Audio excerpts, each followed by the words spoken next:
तो बेसिकली अगर आप एक सक्सेसफुल यूट्यूबर हो तो लोग आपके बारे में कुछ भी पता कर लेंगे। तो हाल फिलहाल सौरभ जोशी ने ये अनाउंस किया था कि वो शादी कर रहे हैं अरेंज मैरिज अपनी फैमिली की पसंद से। इस बारे में लोग पहले से ही आइडिया लगा चुके थे। हमने पहले ही कुछ ऐसे कमेंट्स पढ़ लिए थे कि जो सौरभ जोशी है वो बहुत जल्द नवंबर में शादी करने वाले हैं। उनके जब उन्होंने फेस रिवील किया था, मतलब दिखाया था उस लड़की को, अवंतिका भट्ट को लोगों के सामने इंट्रोड्यूस किया था उससे पहले ही, कि जो सौरभ जोशी है वो नवंबर में शादी कर रहे हैं। बिकॉज हल्द्वानी जो है वो बहुत छोटी जगह है, तो वहाँ पर इतनी ज़्यादा पॉपुलेशन नहीं है, तो किसके साथ क्या चल रहा है वो सबको पता होता है। प्रिया के साथ जब सौरभ जोशी का ब्रेकअप हुआ था, बिकॉज सौरभ जोशी की फैमिली नहीं चाहती थी कि जो सौरभ है वो अरेंज मैरिज करे, और ना कभी सौरभ और प्रिया ने ये एक्सेप्ट किया कि वो दोनों एक दूसरे को डेट कर रहे हैं। बस कुछ टाइम पहले उन दोनों ने एक दूसरे को अनफॉलो कर दिया और एकदम से प्रिया सौरभ जोशी के ब्लॉग्स में दिखना बंद हो गई। तो इस बात से लोगों ने ये आइडिया लगाया कि जो सौरभ जोशी है उनका प्रिया के साथ ब्रेकअप हो चुका है और वो रैंडमली किसी एक रैंडम लड़की के साथ दिख रहे हैं काफी टाइम से, और वो दोनों नवंबर में शादी कर रहे हैं। क्योंकि हल्द्वानी छोटी जगह है तो लोगों को आसानी से एक दूसरे के बारे में सब कुछ पता चल जाता है। अगर आप इधर उधर किसी से भी पूछोगे तो वो उसके बारे में सारी डिटेल दे देगा। सो एक कमेंट और देखा था कि जो अवंतिका भट्ट है वो यहीं की है, हल्द्वानी की, एंड ये उनकी अरेंज मैरिज है। उनके जो फादर है वो एस्ट्रोलॉजर है, और जो उनके फादर है वो टारगेट करते हैं अच्छी फैमिली को, और उन्होंने ही सौरभ के फादर को मनाया था इस शादी को लेकर। जो अवंतिका भट्ट है उनके पास्ट में बहुत सारे रिलेशंस रह चुके हैं, एक टाइम पर 2 बॉयफ्रेंड रह चुके हैं, स्मोकिंग, ड्रिंकिंग, और एक बार तो वो जिम में ड्रग्स भी लेके आ चुकी है। एंड इसके अलावा जो अवंतिका भट्ट है वो मेनली रिच लोगों को टारगेट करती है। तो ये कुछ कमेंट था, हमें इस पर ध्यान नहीं देना चाहिए।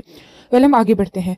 तो हाल फिलहाल में जो सोशल मीडिया पर जब से सौरभ जोशी ने अपनी वाइफ का फेस रिवील किया है, तब से ही सौरभ जोशी और उनकी वाइफ को, होने वाली वाइफ को बहुत सारे ऐसे नेगेटिव कमेंट्स हैं जिनका फेस करना पड़ रहा था। उनको बहुत हेट मिली, क्योंकि जो यूट्यूबर है उनको लुक्स वाइज अपनी वाइफ्स को लेकर ट्रोल सहन करना ही पड़ता है। ट्रिगर ने भी किया था रुचिका को लेकर, एंड हाल फिलहाल एक और यूट्यूबर की शादी हुई थी, उसमें भी उसके लुक्स वाइज उसकी जो होने वाइफ थी उसको ट्रोल किया गया। वैसा ही हो रहा है सौरभ जोशी को लेकर, जैसे वापस मास्क लगा लो।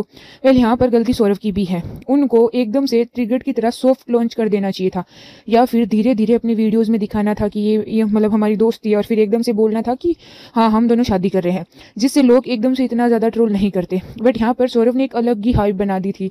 पहले उसका फेस छुपाया, हर दूसरे वीडियो में वो दिख रही है फेस हाइड किए हुए। तो इस बात को लेकर लोगों के बीच बहुत ज़्यादा एक्सपर्ट था कि हाँ जो वाइफ है वो बहुत ज़्यादा सुंदर होगी, ये वो।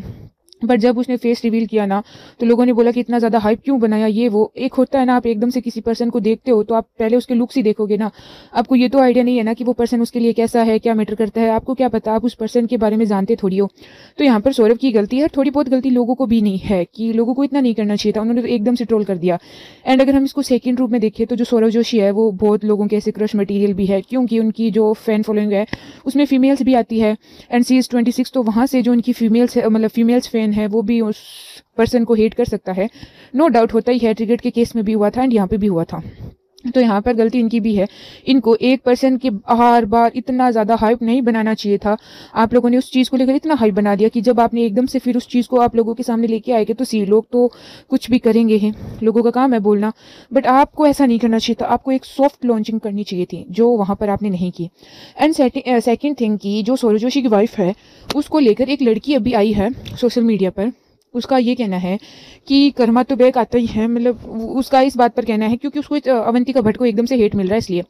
तो उस लड़की का ये कहना है कि जो अवंतिका भट्ट है सौरभ जोशी की वाइफ, वो उसको स्कूल में बहुत ज़्यादा ट्रोल करती थी, उसकी बेइज्जती करती थी, बिकॉज उसके स्किनी होने के कारण, उसके जो हेयर कर्ल थे उनके कारण, एंड इस कारण वो उन्होंने कई कमेंट्स के जवाब भी दिए कि आप ऐसे किसी के ऊपर कैसे ब्लेम लगा सकते हो। तो उस पर उसने लिखा भी कि मैं ब्लेम नहीं लगा रही, मेरे को हमेशा से ही ये लोग बुली करते थे, ये मेरे साथ रूड रहते थे, मेरे स्किनी होने के कारण, मेरे जो हेयर है वो स्ट्रेट ना होने के कारण, कर्ली होने के कारण, और क्योंकि मैं एक छोटे स्कूल से एकदम से बड़े स्कूल में गई उस कारण भी। तो इस बात को लेकर मैं कभी कभार घर पर आकर मंदिर में खुद को लोक कर भगवान से कहती भी थी कि भगवान आपने मुझे बाकियों जैसा क्यों नहीं बनाया।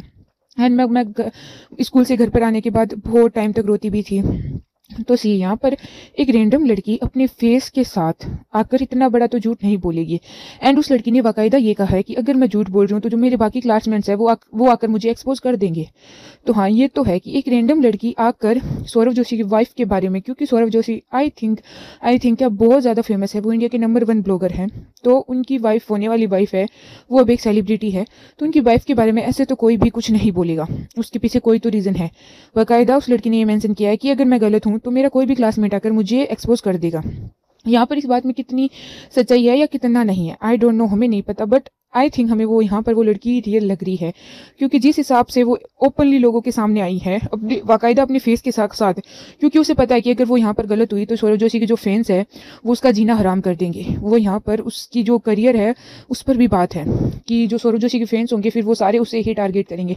तो यहाँ पर वो लड़की मुझे गलत नहीं लग रही है। बाकी हर चीज़ के दो फेस होते हैं, तो आई डोंट नो यहाँ पर क्या चल रहा है। बट यहाँ पर लोग सौरव जोशी को लेकर सौरव जोशी को इसलिए ट्रोल कर रहे हैं क्योंकि सौरव जोशी कंटिन्यूसली 3-4 सालों से दिख रहे थे पीयू के साथ, प्रिया के साथ। उनके बहुत सारे म्यूजिक वीडियोस भी आए थे एंड लोगों को कहीं ना कहीं प्रिया और सौरव की जो जोड़ी थी वो बहुत ज़्यादा पसंद थी। एंड आई नो डाउट, इसमें कोई डाउट नहीं है कि जो प्रिया है वो अवंतिका से कई कई कई गुना ज़्यादा सुंदर थी। एंड ये मैंने ऐसे कई कॉमेंट्स देखे हैं कि जो अवंतिका है उससे तो प्रिया कई ज़्यादा सुंदर थी, उसकी स्माइल बहुत ज़्यादा क्यूट थी। एंड भाई वो खुद एक लिटरली पर्सन थी ना, वो खुद एक बहुत अच्छी पर्सन थी। तो यहाँ पर कहीं ना कहीं लोगों को ये लग रहा है कि सौरव जोशी ने प्रिया से ब्रेकअप इसलिए किया क्योंकि उनकी फैमिली चाहती थी कि सौरव अरेंज मैरिज करे।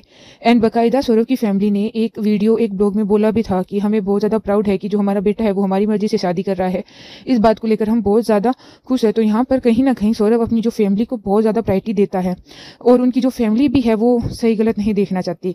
उनको बस ये है कि उनका बेटा हमारी बात मानेगा, हमारा बेटा हमारी बात मानेगा और हमारी मर्जी से शादी करेगा। तो यहाँ पर लोगों ने सौरव को इसलिए भी ट्रोल किया क्योंकि प्रिया कहीं कहीं कहीं गुना ज़्यादा बेटर थी। यहाँ पर उन दोनों की जोड़ी लोगों को साथ में अच्छी लगती थी। नो डाउट अगर यहाँ पर सौरव प्रिया से शादी करता तो शादी की एक अलग ही हाइप होती। बट यहाँ पर हर चीज़ के दो पहलू होते हैं। इन लोगों ने कभी एक्सेप्ट नहीं किया कि ये दोनों एक दूसरे को डेट कर रहे हैं, बट हल्द्वानी के लोगों के मुताबिक ये दोनों डेट कर रहे थे, बट एकदम से इन दोनों ने ब्रेकअप कर लिया और फिर सौरव एकदम से एक रैंडम लड़की के साथ दिखने लगा। एंड लोगों ने पहले ही गेस्ट कर लिया था कि ये लड़की ये है, अवंतिका भट्ट है। लोगों ने सौरव की आईडीज ढूंढ ली, उस लड़की की आईडी ढूंढ ली और सब कुछ पता लगा लिया इनका रिलेशनशिप के बारे में, कब से चल रहा है, क्या चल रहा है, लड़की क्या करती है, कहाँ से पढ़ी है। तो लोग बहुत स्मार्ट है। अगर आप इतने ज़्यादा फेमस हो तो लोग आपके बारे में कुछ भी पता कर सकते हैं। आप जो लोग हैं उनसे कुछ भी नहीं छुपा सकते। तो यहाँ पर इन लोगों ने जो सबसे बड़ी गलती की थी वो यही थी कि इन्होंने इतना ज़्यादा हाइप बना दिया। आई मीन या तो आपको सीधा डायरेक्ट शादी वाले दिन ही उसको एक्सपोज करना था। जैसे अभी ठगेश की शादी हुई है तो किसी को कुछ पता नहीं चलने दिया, उसने एकदम से शादी कर ली। एंड ट्रिगर्ड के साथ भी ऐसा ही हुआ था। उसने बस जनरली एक सॉफ्ट लॉन्च कर दिया अपनी वाइफ का, उसने उस पर टीआरपी व्यूज़ लेने का नहीं सोचा। बट यहाँ पर इन लोगों ने इतना ज़्यादा हाइप बना दिया। हर दूसरे वीडियो में वो मास्क पहने बैठी है। अगर आपको इतना ही करना है तो आप उसको शादी से पहले दिखाओ ही मत ना, आप उसको वीडियो के अंदर लेके ही मत आओ। अगर आप उसको वीडियो के अंदर लेके आ रहे हो तो आप एक पब्लिक फिगर हो, आपके लोग वीडियोस देखते हैं तो आपको उसको पब्लिक के सामने क्लियरली लाना पड़ेगा, पहले से ही लाना था। बट यहाँ पर नो डाउट कि किसी की कोई गलती नहीं है, ना यहाँ पर लोगों की गलती है, ना क्रिएटर की गलती है। बट यहाँ पर थोड़ा सोचना चाहिए एंड लोगों को भी इतना एकदम से रूड नहीं बनना चाहिए था।